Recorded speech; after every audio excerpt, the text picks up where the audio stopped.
UFC 200 is many things. A landmark event for the world's premier mixed martial arts promotion, a chance for pound-for-pound king Jon Jones to reclaim the title which was stripped from him over a year ago and settle his grudge match with current champion Daniel Cormier.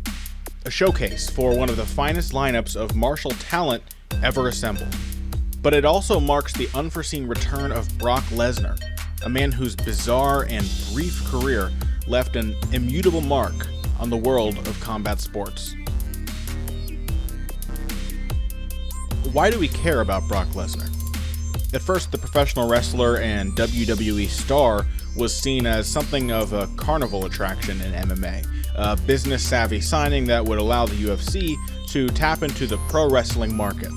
And when Lesnar dropped his UFC debut to Frank Mir, many believed this theory confirmed. But then, given the chance to train and a few gracious matchups, it started to seem like Brock Lesnar wasn't so bad at this MMA thing as we might have thought. First, Lesnar steamrolled Randy Couture, towering over the multiple-time UFC champ who had competed at light heavyweight in the past. Lesnar bullied Couture en route to a crushing TKO via ground strikes in the second round, winning the UFC Heavyweight Championship. This victory presaged an era of super heavyweights, men who, like Lesnar, would cut down to the 265-pound limit and overpower their smaller foes. And a pair of wins over rival Frank Mir and Shane Carwin cemented the notion. Brock Lesnar and fighters like him were here to stay. And then it all came crumbling down. Lesnar had already sat out for a year dealing with complications of the debilitating disease diverticulitis, reputedly having a 12-inch piece of his colon removed.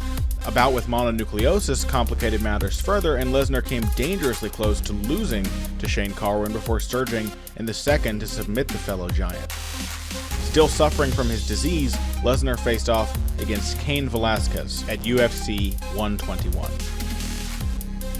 Velasquez, much like the great Fyodor Emelianenko before him, was an undersized heavyweight. Still carrying a bit of fat around the midsection, he weighed in at a slight 245 to Lesnar's 264. No doubt aided by Lesnar's illness, Velasquez nonetheless ushered the era of the super heavyweight out the door before it had even arrived, defeating Brock in the first round. Lesnar would go on to lose his next fight and consequently announce his retirement from mixed martial arts. Now with UFC 200, that 5.5-year hiatus comes to an end, and we must once again ask ourselves what Brock Lesnar has to offer the sport of MMA and why we are so fascinated by him. 6 feet 3 inches tall and nearly every bit as wide, Brock Lesnar looks like a man carved from stone.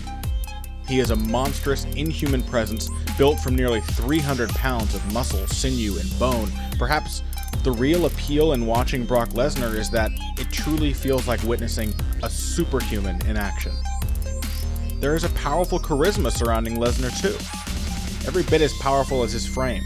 A hero to some and a heel to others, Lesnar is a magnetic figure that commands the attention of everyone in the room, or indeed the sold-out arena. Whether promising to drink a Coors Light after beating Frank Mir because UFC sponsor Bud Light wouldn't pay him anything, or extolling the values of teamwork and mental fortitude, Brock Lesnar is a stoic, reclusive man who nonetheless draws attention every time he opens his mouth or enters a room. In the cage, during his brief stint at the top of the MMA mountain, Brock Lesnar was not man, but titan. And Mark Hunt, his prospective opponent for UFC 200, is a man who specializes in knocking titans down. It may have been the last fight fans expected for UFC 200, but it fits. You build an event of this magnitude, few men on the planet could possibly anchor it as well as Brock Lesnar. Like his first UFC run, Brock's return is primed to be just a little strange and a great deal more than a little compelling.